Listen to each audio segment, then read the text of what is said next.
Well, welcome everyone. Welcome to another edition of this special, really special edition of Lev Remembers. Let's give it a few seconds, a minute or so for people to join.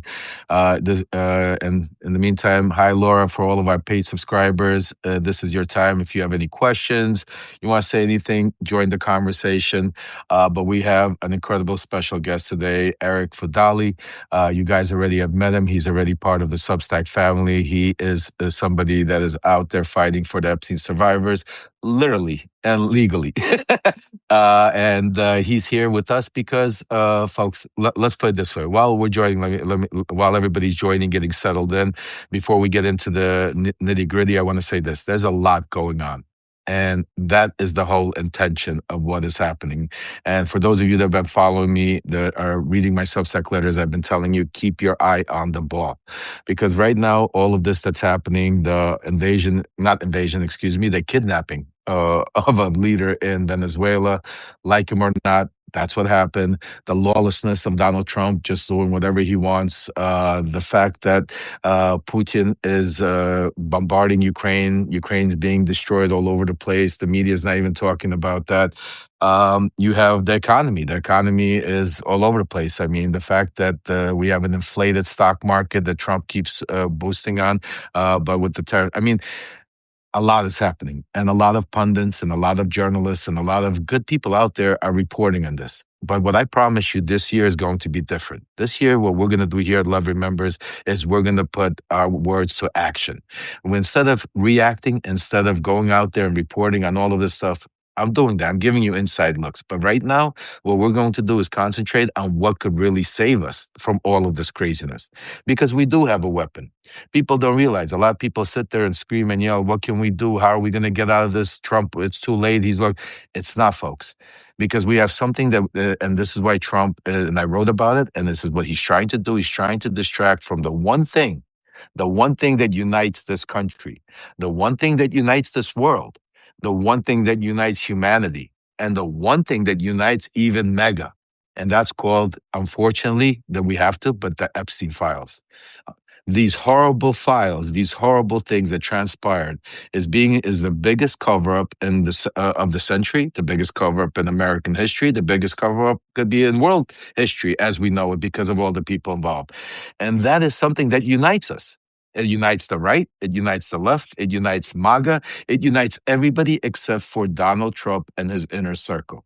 So that is why I want to make sure. And that's why today, while everybody else is going to be talking about what's going on in Venezuela, and we'll report a little bit on it because we got to make sure we got to give you the inside scoop. But the most important thing, if you guys want to save our democracy, if you want to come, is we need to be loud and help people like Arick, help the survivors to make sure. Because think about, and I apologize, Arick, that I'm going into a little tired, but I want to get in the meantime, we're getting more people to come here because I think what you have to say is important. Do your thing. Do your thing. I just want to make sure it's important because just think about what should have been happening. Before the New Year's, we were supposed to be the number one thing was that January 5th, once we come back in session, I mean, I've spoken to a lot of Congress people behind the scenes. There were literally articles of impeachment being drawn up against Pam Bondi. There were subpoenas getting written to be put out, bipartisan level.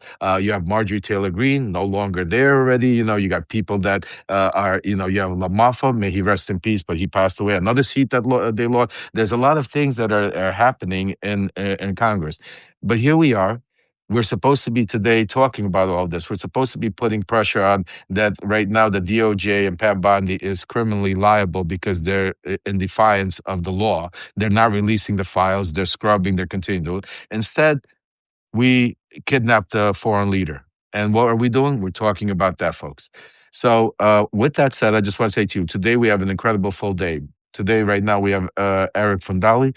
Then we have at 2:00, I'm going to be joining the Midas family and Ben Midas to continue talking about the Epstein Files.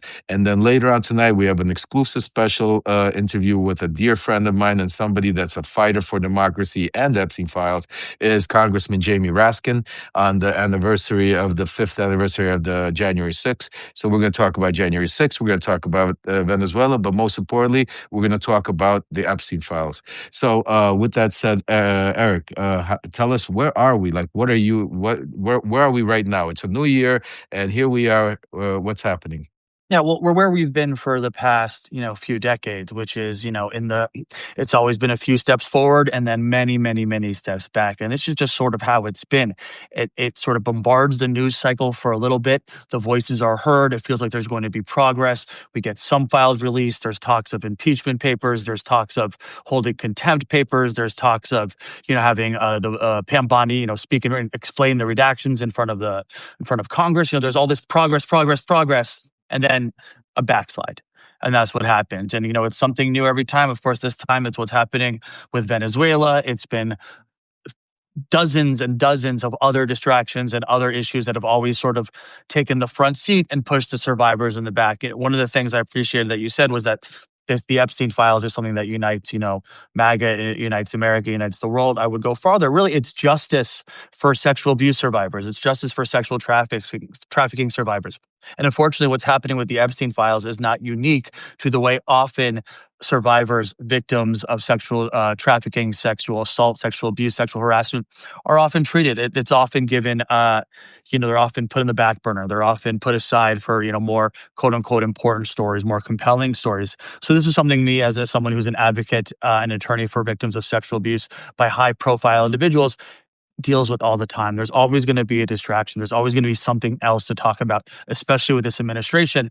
And that's why I appreciate you and other people who are still standing up and still talking about this and not letting this getting pushed aside again and again and continuing to fight. Because this is the hard part, right?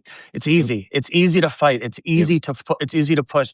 It's easy to be loud when you're the center of attention. It's very easy for me when I'm invited on CNN and MSNBC, MS Now, and all these networks to fight and advocate. But when there's a bigger story, that's when the fight gets difficult. And that's when we really have to raise our voices. And that's when we really have to stand together and continue to fight it and say, this is not over. This is not even close to over. And we need to continue and expect the distractions and fight through them.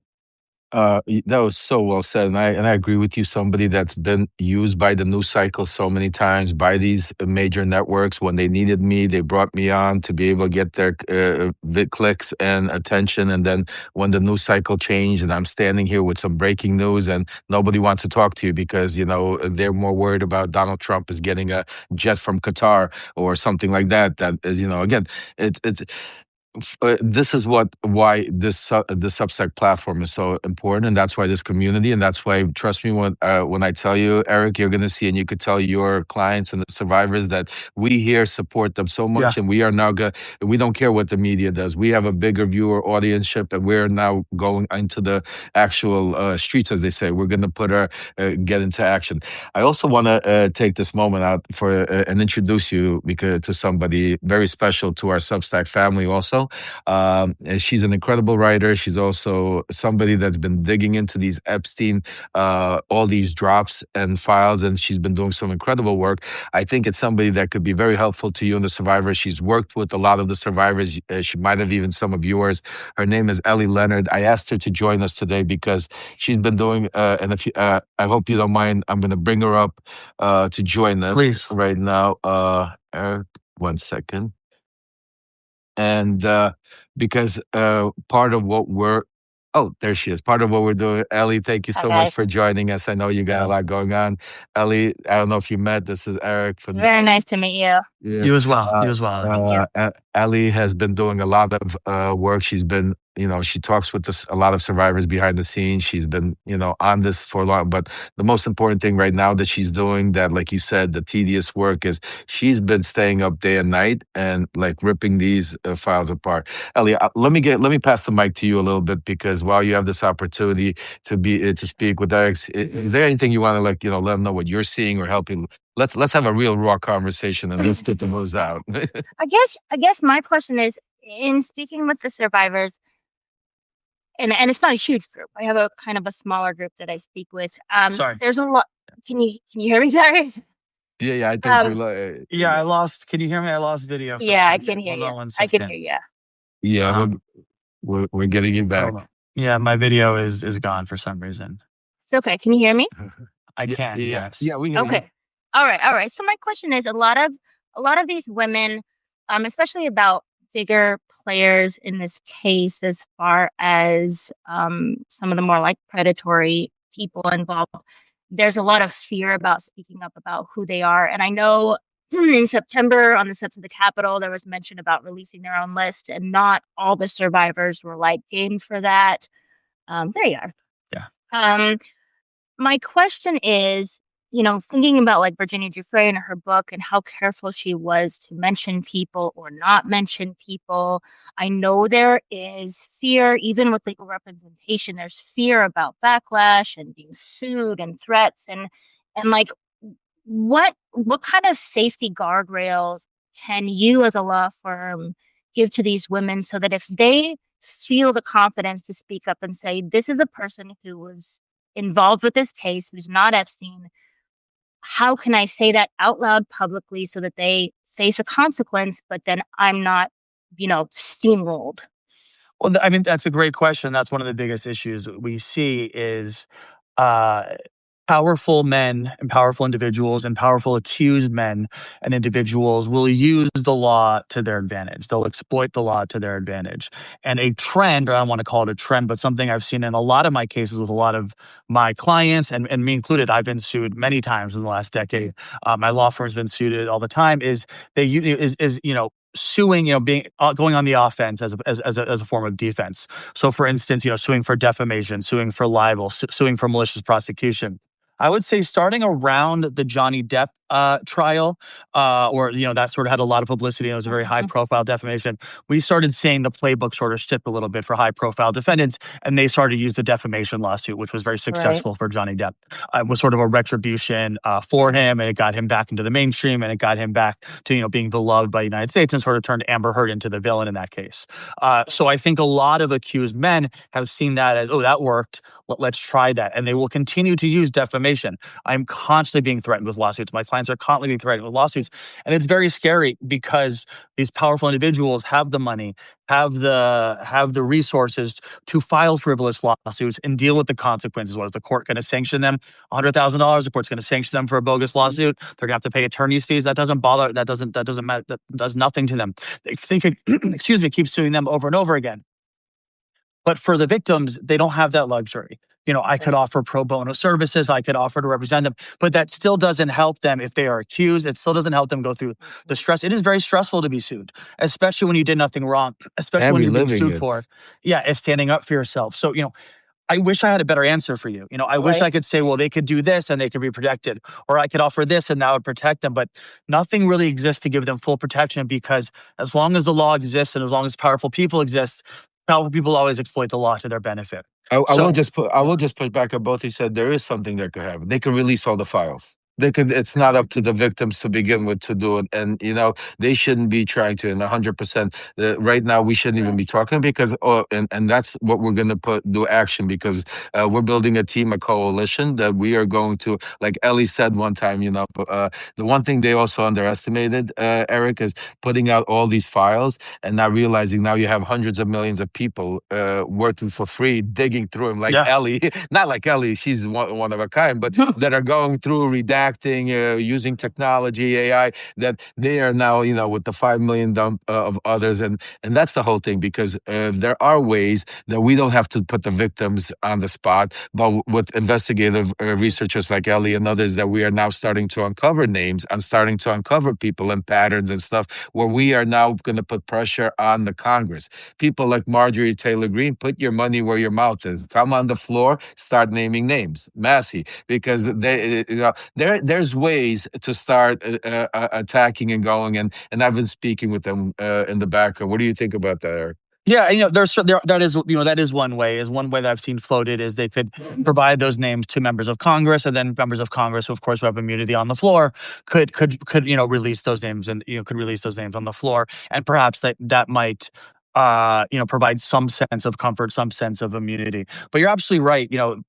This should not be on the survivors. Right. And I'm glad you made that point, because it is not their burden to expose predators. It is the Department of Justice. It is the name of the department. It is the Department of Justice. Their job is to provide justice for survivors, for victims. Their job is not to. It is not the Department of covering up. It is not the Department of Epstein. It is not the Department of powerful men. It is the Department of Justice, and that is their role. That is their their entire role is to provide justice, and they're not doing that here. They're not providing justice. They're not providing exposure. They're not providing accountability. And the longer they don't, and the more they continue to provide heavily redacted documents and delay things and distract, the more suspicious it gets. I've said many times that Epstein is the first criminal I've seen get special protection beyond the grave. He still continues to be protected. His circle continues to be protected. His number one associate, Ghislaine Maxwell, is in a minimum security resort style prison. I mean, this is just, taking a step back from this, it is just so baffling as to how this is all transpired and how much cover up and protection and both. I think we spoke about this last time, Lev, a concerted effort to conceal and cover up, but also just sheer incompetence. And it's this sort of perfect storm of both that has created a travesty of injustice and a re-victimization for the survivors. I'm glad, Ellie and Ed said it is not their burden. This should not be their burden. They shouldn't have to be yelling and screaming and holding rallies. We're in 2026 now. These are crimes that took place in the 90s and early 2000s. Like, he's been dead for almost 10 years. Release these files. What are we waiting for? It's just, it's madness at this point. And the other thing, Ellie, before I hand it over to you, the other thing that people don't realize, and I really want to I keep making it clear and we keep saying in Epstein Files, survivors, like these are human beings, folks. Every time to go up, you have no idea what it's like to get in front of the world, stand on the Capitol Hill and cry and talk about these people have families now. They have kids, they have husbands, a lot of them have never spoken about, don't want to speak about, have had to go to counseling for many, many years to be able to forget it. They're reliving it. So they shouldn't even be involved in all of this. We shouldn't have to have them out there. And there should be, like Arick said, the Department of Justice is for all. Congress is for all. The Senate is that's for the people. The survivors should not have to be out there doing that because reliving it. And some people don't. I hear some pundits out there. I heard them say they're on the Hill. They're going to give a list. Well, I want to see a list from there. Yeah, you go up there. You live through what they lived through, and then go up there and relive it again, and then go up there and then be scared to go outside because now all of a sudden you again are 20 years down the road. People don't understand that, and that is why. And I mentioned it, and I'm sorry, but I want to keep reiterating because we have more people that have joined us right now, folks. The number one thing, a lot of people are going to be talking about a lot of things that are happening, but we have the solution. The solution is right in front of us. We don't have to go left or right. It's something that unifies all of us. That is the release of the Epstein Files, the truth of the pedophilia, the truth of the corruption of all of these powerful men.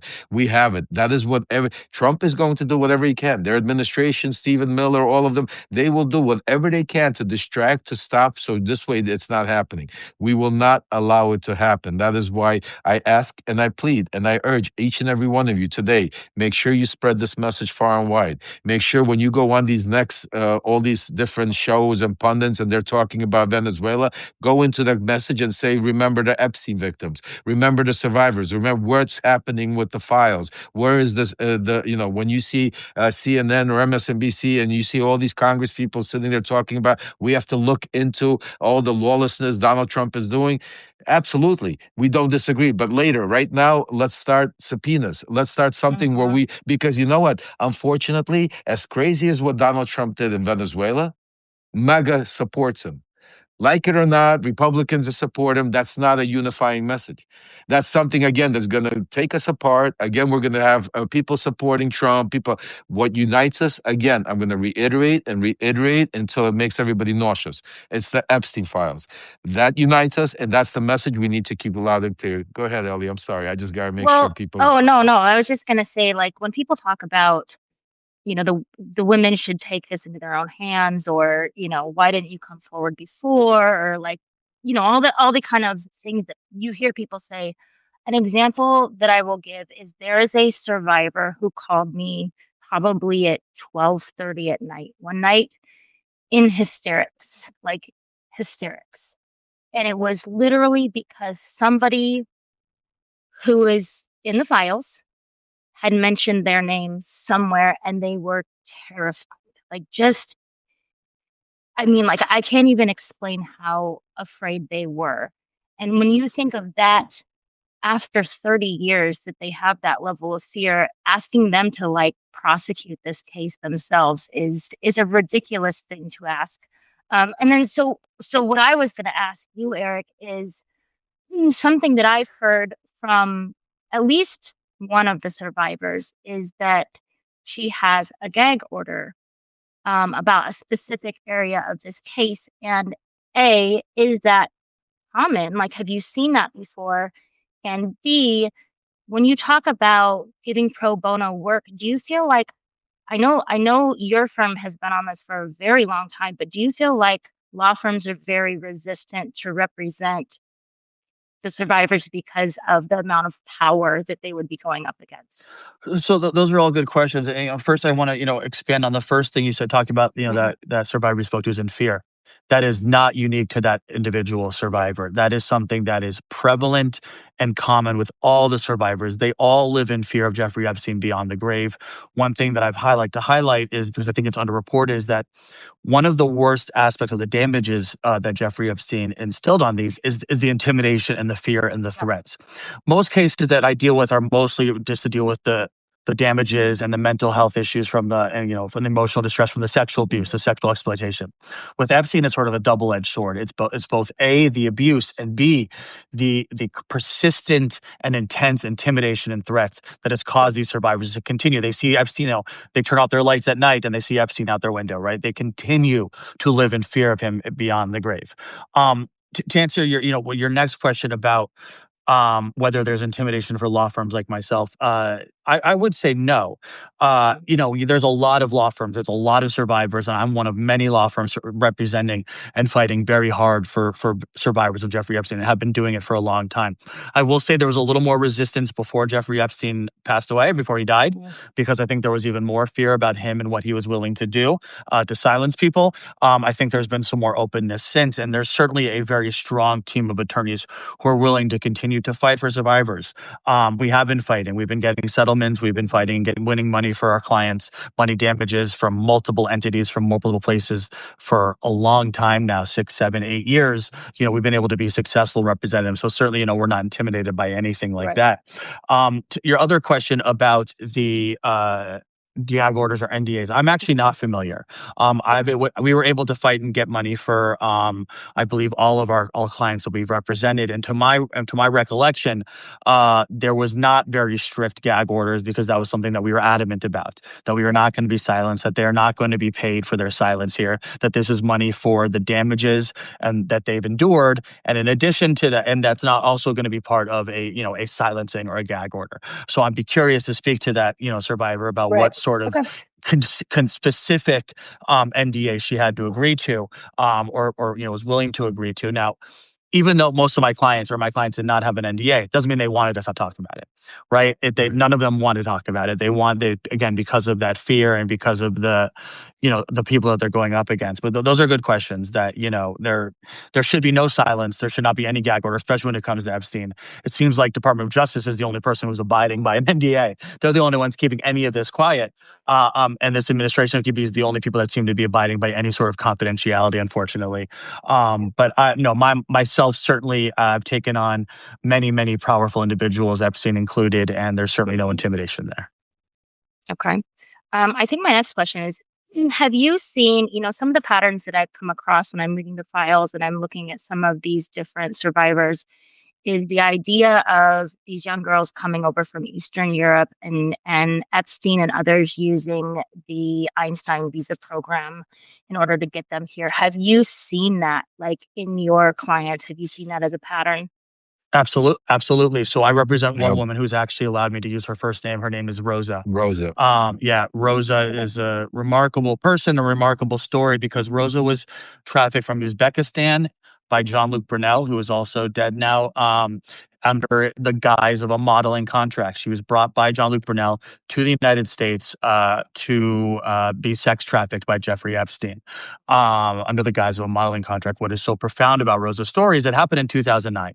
And anyone, I'm sure you, Ellie, who's done a lot of research into Jeffrey Epstein, knows that that's a significant year, because it's the year following the sweetheart year that Alex Acosta gave Jeffrey Epstein that allowed him to continue to abuse. Had Alex Acosta not given him that deal, we would not know Rosa's name, and she would be, living a much different life than she's living today. Jeffrey Epstein was actually wearing an ankle bracelet when he met her. And, she knew she's young. She's from Uzbekistan. She knows nothing about what that is. She asked about it, like, oh, I got in a little trouble. Him and his circle sort of laughed it off. And that was the end of it. And it went on. And they used the visa. Epstein used the visa over her head to control her. That's how he manipulated. That's how he controlled. That's how he got what he wanted from her, because she was so afraid to go sent back to Uzbekistan. That's all she had. All she basically had was a visa and Epstein. And that was her entire, and that's how he controlled her. And I don't like using complimentary words here, like remarkable or about Epstein, but he was a very good manipulator. He knew how to manipulate. He knew whether it wasn't always money. Sometimes it was money. Sometimes it was control. Sometimes it was kindness. Sometimes it was intimidation. He knew how to identify what each one of his victims' weaknesses, and he would exploit that weakness regardless of what it was. And of course, for unfortunately, Rosa, it was her her desire to stay in the United States and not be sent back to Uzbekistan. I think you see that same kind of manipulation when he's like, if you read through all this big trove of emails that came out in November, excuse me, you see that same manipulation when he's dealing with powerful men. He speaks the language of whoever he's speaking to. So if they are an academic, he speaks very academically. If he's speaking to Steve Bannon, he's all of a sudden like a surfer bro. Like he's always speaking in the language of the person he's talking to. And so and then you think about like when he was in jail and he's had these suicide attempts. You hear what he said to the people in jail, and he's telling them he's fine, or he's telling them this or that. He was very convincing. He was a great chameleon, if you will. That's very well said. Yeah, I absolutely agree with that. And I'm glad you brought that up. Not only was he brilliant at manipulating victims and vulnerable people, but he was brilliant at manipulating and using and exploiting very powerful, contemporaries. I'm glad you brought that up, because I think that also is something that's underreported as to what the type of vast network and sex trafficking scheme. Like, this was a true international sex trafficking scheme with multiple players and countries and powerful individuals and leaders of state. I mean, it's just jaw dropping when you really see the breadth of it. But yeah, sorry, go on. Well, I was going to say, I mean, along those lines, when you because I've read through these and I've spoken with survivors, I know people who were for sure involved, but maybe have not been prosecuted. Do you have an intent with representing these women? Do you have an intent to be down the line prosecuting certain individuals who are in the files? Certainly, if those names come up and there's evidence, if there's evidence to pursue, we actually filed, I believe it was last week or 2 weeks ago, we filed a lawsuit against the FBI on behalf of the survivors of Jeffrey Epstein for their negligence. Basically, we saw from these documents, and they've already been helpful. The Maria Farmer letter that was put forward that shows basically, unequivocal, proof that the FBI knew about very serious, incredible allegations against Jeffrey Epstein in the 90s, and nothing happened until 2008. And then certainly we may be pursuing things, regarding the 2008 deal. So yeah, we're absolutely willing to keep fighting, keep pursuing civil lawsuits, keep putting the pressure on. And every time we learn more information, more credible information, that possibly gives rise to more lawsuits, because, there's only so many tools that we have, and we have collective empowerment. We have the courage, we have the bravery, but we have the courts as well. The justice system can work. I know it's been very debilitating, very frustrating, both for the survivors and for people watching, to sort of see the justice system fail them time and time again, but it can work. The justice system can work, and the civil justice system can work, and we have got accountability. We have received justice, and we're not going to stop until we get more and more. I think my last question for you, and you may or may not have the answer for it, is, in this world, especially on Substack and things like that, you have a lot of independent journalists, people who are digging, people who have singular skills to help look through these files. You have the real techie people who are able to unredact redactions. And what if you could name one or two things that people in this independent journalism world who are trying to put survivors first that we could do that either would help improve the situation, or maybe something we're doing that's not helping that we could back off on? Great question. Yeah. What would that be? It's a really Thank you. great question, and then the latter, I would say, there's really nothing. I mean, as long as you're not exposing names of survivors, exposing names of victims, or putting any pressure on them, I think any attention you're bringing to this and any work you're doing is helping, because again, the more people that stand with survivors, we call it sort of a collective empowerment. The more that empowers survivors, and they see. First of all, survivors working together is very empowering, but seeing non-survivors working with survivors on a volunteer basis just to sort of help the fight, and get information out there is remarkable, and it's very empowering, and causes more courage. So I really appreciate you're doing that. I think it's just continue to fight, continue to be public about it, continue to expose, continue to look. It is very difficult to look through these documents. They were almost, as if they were designed to be difficult to look through and Ellie difficult to knows. parse through. It's what we call in the civil litigation world a document dump, right? It's almost designed to saturate and to make it more difficult to find what's important. So keep doing what you're doing, keep fighting and keep releasing information, keep finding those information, keep requesting, keep putting the pressure on the DOJ, and keep showing these survivors that there is an actual, as Lev said, a true network, a true community, a true world, a true country, a true nation of people who truly do care and are not just in this for the, one thing I like about the journalists is that they're clearly not in it for political, fodder.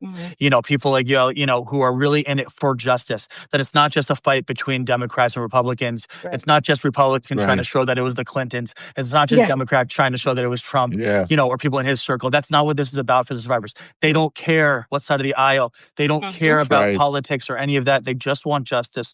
They just want accountability, and they just want closure. And I think, closure doesn't mean just stopping right now. Right. Closure doesn't mean just quitting. Closure means getting the justice that they deserve and then allowing this story to finally go away once they are satisfied. So, to answer your question in a very long-winded way, Ellie, would be just continue to do exactly what you're doing and continue to fight. And I can tell you that on behalf of myself and my, my clients and the people who are fighting for this, we appreciate the type of work you are doing. Thank you. Because it's not easy. And it's time consuming and there's not a lot of benefit to it. Right. And we truly appreciate that. And I could just tell you, Arick, to tell your clients, tell the survivors that here at our community, alongside Ellie's at Substack here together, you actually have Jay's phone number. Jay is in charge of we have a tremendous volunteer group that of people made up here on Substack that are from all over, not just the country, but all over the world, that have tremendous skills, different attitude that, and just know that you have that we're there with you. Anything you need, just put it out there. We have a very powerful reach and a powerful voice that will reach everywhere. So let them know that, and we have people like Ellie and others that are together. Trust me when I tell you, they're not going to stop us. We're going to get to the bottom of it. We're going to help, and we're going to uncover all of this. I just wanted to let you know that. Appreciate that. Yeah. And I appreciate these conversations because, like I said earlier in the program, Lev, the national media attention has waned. And that's to be expected. They have to report on what the hot story is, what is in the atmosphere right now, and what people are talking about, what people want to know about. Of course, right now that's Venezuela, and that'll die down, and then it'll be maybe, and perhaps the Epstein story lifts up again, and then it'll die down again. Because something else will happen. And it's just important in these moments where we're not the center of attention, where the Epstein survivors are not getting the attention they deserve, and it's not getting the national or international conversation. These are the moments when it's most important to fight and more important to stand up, because we don't want the voices to get lost. Very well said. I agree with you 100%. And I think we all here agree with you just by reading the comments. I want to thank you for taking the time. I know you're very busy schedule. And I want to make sure, first of all, everybody out there, Arick is part of this, our community here. Make sure if you haven't yet followed. The best way I do it is you could just go up there. There's a button where it says Lev Remembers. Hit that button and you'll see Ellie, Arick, you'll see myself, and just cross-pollinate. Subscriptions are for free, folks, because right now this is a matter of saving our democracy and a matter of is getting justice for the survivors. So please, you want to hear the real truth. You want to hear what's really going on, not what the media right now is chasing the stories. This is where it is. So make sure you go out there, subscribe to Arick, subscribe to Ellie, because this is what the truth is. Because remember, the truth doesn't have a left. The truth doesn't have a right. The truth doesn't have a color, religion, idea. The truth is for everybody. It shouldn't have it. And the same thing goes for justice. It shouldn't matter if you're a Democrat or Republican. The survivors need their justice, and we're going to make sure it happens. So, guys, thank you so much for joining me. Thank you. And we're going to be on top of it, and we'll see you again. So, folks, Very subscribe nice to meet you, to Eric. Ellie, Yeah, you as well, subscribe Ellie. to. Thank you, Lev. And I'm Bye, guys. gonna introduce you guys. Oh, So this way, oh. Ellie, yeah. And so this way, if you ever find anything you want to get in Mhm. touch with Eric, Appreciate that. Jay's gonna Thank you. get you guys in touch. Awesome, All Thanks right. so much, Thanks, everyone. guys. Take care. Bye, guys. Bye. folks. I just want to say this. This is just the beginning today, the beginning to an incredible, powerful day that we have in stock for you. So today, first of all, is the 5-year anniversary of the January 6th that we happened, which we're not going to forget. Also, what's going on in Venezuela is extremely important. We're going to talk about all of that because it is the news.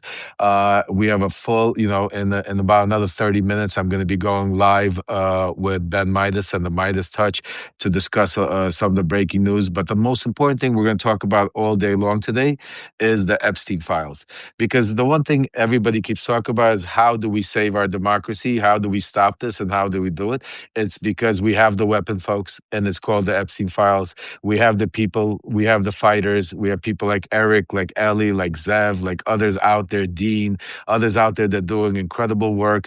And we, like Waj from the Left Hook, we are going to, and the Midas, everybody that is right now concentrating on it, because that is how we save our democracy.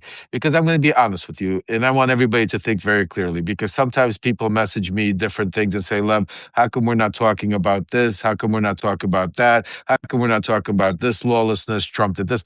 And, today I was speaking with Jay, who is the head of our God forbid, the head of our volunteer group. And I said to her, I said, you know what? There's so much going on right now in Ukraine that I haven't even been able to report on and tell you guys what's going on behind the scenes. There's so much happening still in Venezuela that I haven't been able to tell you. There's so much things happening here inside of Trump world with Stephen Miller and everything.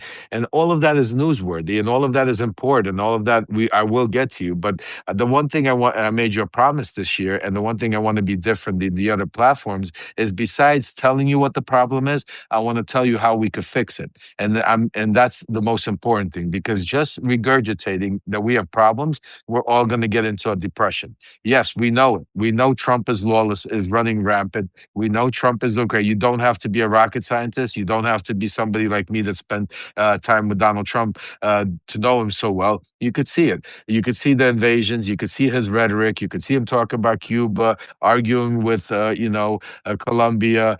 You could see all of this going on. But at the same time, it's the one thing that it's meant to do is to distract from the one thing. And I'm going to say it again. There's one thing that unites all of us, the left, the right, that unites MAGA, that unites the world, and that is the Epstein Files. And that is why I'm asking you on our community, don't be distracted by all the news, which is important news. I'm not discounting any of it. The economy, all the different rights, ICE, immigration, all important. But the only way we could cure it is we need to do something to be able to cure it. And to cure it is by going out there and making sure we put pressure on the Epstein Files for the Epstein Files to be released and so on. For those of you that are asking, Alexander is doing much better. He's already, I think, up and about a little bit. We're going to be doing a live shortly, maybe in the next couple of days, about what's going on in Ukraine.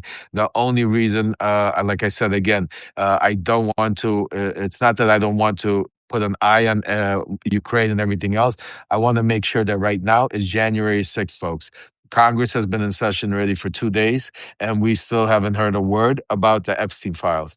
And that is why I'm making it my mission, and I'm making it very clear to our community, to our volunteers, that we are going to do that. So my call to action to you and every one of you today is to make sure you get on your phones, make sure you get on your emails, and most importantly, when you're on Substack and when you're out there, because you see, I'm joining all of these live conversations also. Do what I do. You see, I don't care who's on there. I go on there and I talk about it and I put it in there. Remember the Epstein Files. Don't just talk about Venezuela. Don't just regurgitate the news. Talk about what's extremely important. What's happening? Where are we? And why aren't we discussing it more? So that is our protocol. So again, for those of you that joined the slate, I'm going to put this out there. Very important interview. It was with Arick Fudali from the Boom Group. We had our own family member, Ellie Leonard, up here.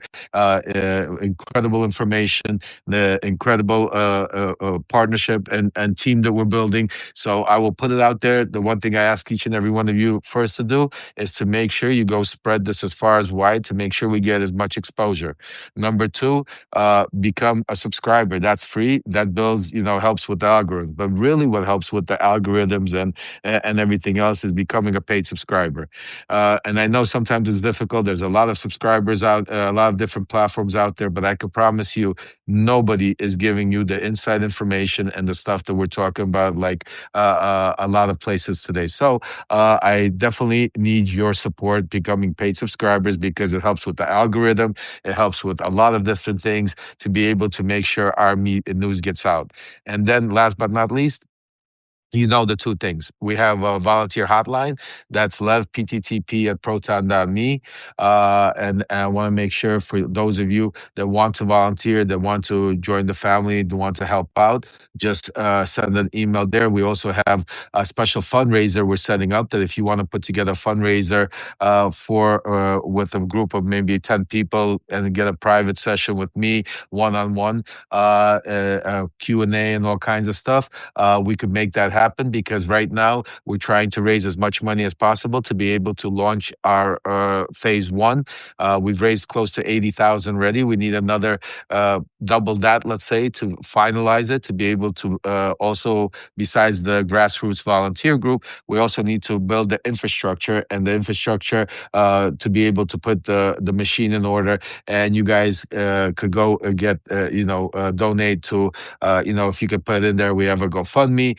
You could also go to Venmo, PayPal, Zelle, whatever makes it more comfortable, more easier. I've opened up all of these things to be able to make it as easy as possible because once we're done hiring this infrastructure group, once we go on the road, I don't want to be talking about donations. I don't want to be talking about promoting companies. That's not what this platform's about. This platform's about, I'm going to go out there and talk truth to power. I'm going to go out there, talk for the survivors that can't. I'm going to go talk for the kids that got kidnapped that can't in Ukraine, and for all of those like yourselves that want a better world for us to live in.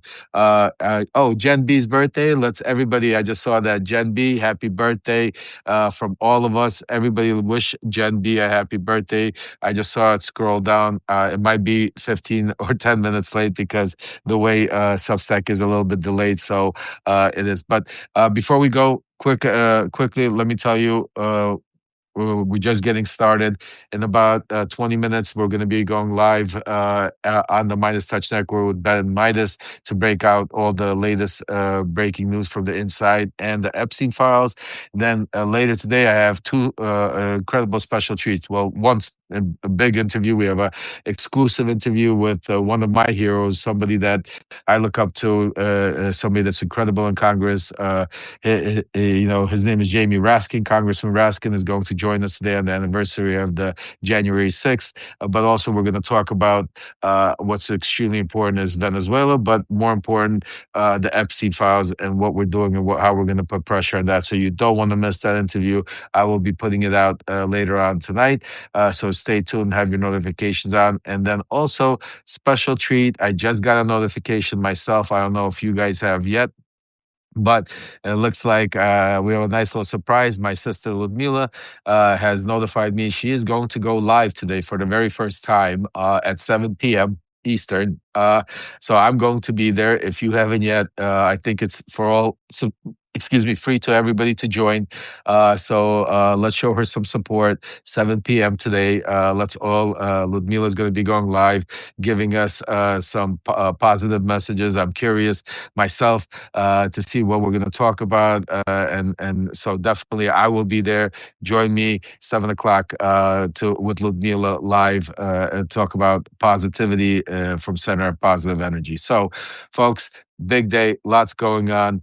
Again, happy birthday, Jen B. Again, each and every one of you, God bless you for joining us and standing behind us because we are more than just a community. We are family, we are a movement, we are the resistance, and we're going to make a difference. And we're only getting started, folks. I know it's only a couple of days into the new year, but believe me, we're going strong. So join me and put your notifications on. And number one thing, if you can, become a paid subscriber, because what I'm learning is these algorithms, all of this, the way it works, we need to be able to be on the front of every whatever screen they have to be able to get this information out. So anyway, thank you all. God bless you. And I'll see you in a little bit.